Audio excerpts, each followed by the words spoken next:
On a été attaqué des deux côtés, oui. Donc, pourtant, la police. We were attacked on both sides. The police were escorting us with cars at the front and at the back of the bus, but we were attacked on the sides, right after crossing the border into Angola.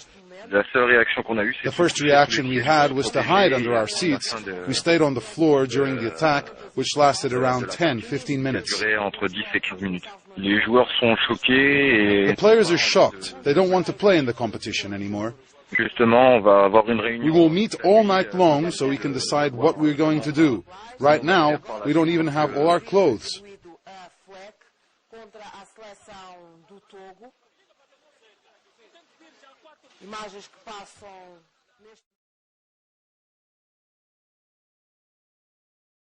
We know for a fact the attack happened on the Togolese national team bus as it was crossing the border from the Democratic Republic of Congo to Angola, to the region in Cabinda, where several matches are taking place and where Togo was facing Ghana on Monday. As far as how many players are injured, we are hearing 2 players have been injured, but this is not a report confirmed by CNN. This is what the French press is reporting. What's important to say about the French press and why they are also hearing from players is that a lot of the players on the Togolese national team play in France, or there are direct contacts to the country. There was machine gun attack, and according to one of the quotes from one of the players, again to French press, he said everyone dived under the seats and the police fired back. He said they were attacked like dogs by hooded gunmen armed to the teeth. So it does sound pretty dramatic, Hala, what happened out there. What we are also trying to make sure is that it did happen in Angolan territory, because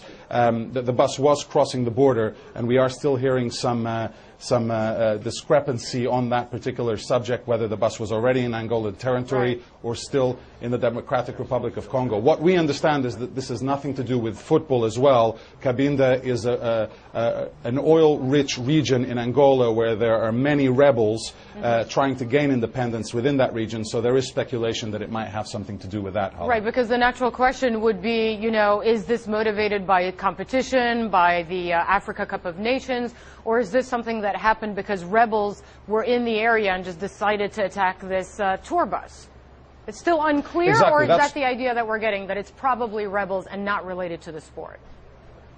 That is what we understand. It's not related to the sport, but as you know, Hala, in sporting events like this, and the African Cup of Nations is the highest profile sporting event hosted in Africa every 2 years. Of course, this year we've got the World Cup in Africa as well, in South Africa. But obviously terrorist groups try to target high profile events and people connected with high profile events to have a bigger impact. That is obviously what we are speculating at the moment, but no one has taken credit for this attack yet, Hala. Now, remind us about the Africa Cup of Nations. Is this a competition that might be disrupted as a result of this attack? I understand the Togolese team is saying there needs to be a suspension at this point.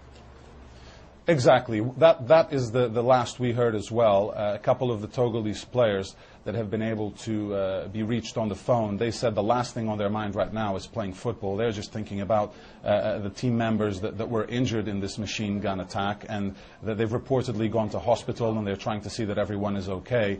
I can't imagine even the other teams also, Hala, saying, how can we play when we know that our compatriots from other teams have been hurt by an attack, and who knows whether there could be another attack. So I think the whole question of security will also be raised in Angola. Right now we have to wait to see what the organizers will say, how they will react, but this is the continent's biggest football competition, 16 teams divided into 4 groups. So many of the top African players are high-profile players in the stage of world football, the Didier Drogbas, the Samuel Eto'os. One of the players on the Togolese national team is Emmanuel Adebayor, and he's one of the top stars in the Premier League. So that does give you an idea of the impact that an attack like this can have, not only in the world of football, but in the world of the news spectrum as well, Hala. Absolutely.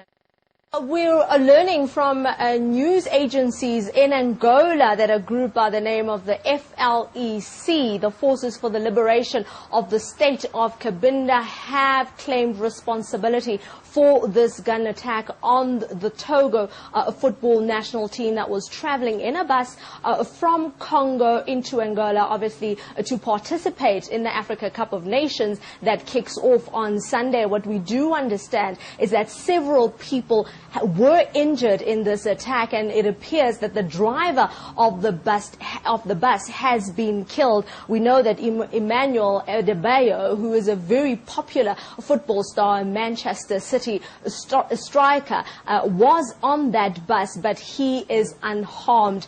You know, Cabinda is in the north of Angola, and it's a very oil-rich country, and it's very unstable. The FLEC has been waging a war against the government of Angola for decades now, and of course the issue of contention is the oil in that region. And you know, Becky, the tournament itself is, some of the games are going to be played in Cabinda, and before players went, like Adebayo went to Angola, they were asked whether they felt safe playing in such a volatile region, and Adebayo, I'll just quote here, told one journalist that we were born in Africa, so we know what it's about. He says, I'm prepared for Cabinda and I will enjoy myself. Obviously nobody thought anything like this would happen to the Togo team.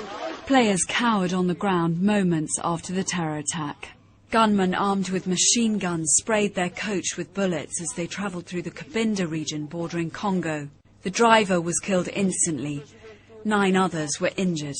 Manchester City's Emmanuel Adebayor escaped unharmed, as did Aston Villa's Mustafa Salafu, but 2 other players suffered bullet wounds. It happened only 10 kilometres from the border. There was rapid fire by bush rebels who attacked the 2 buses at the same time.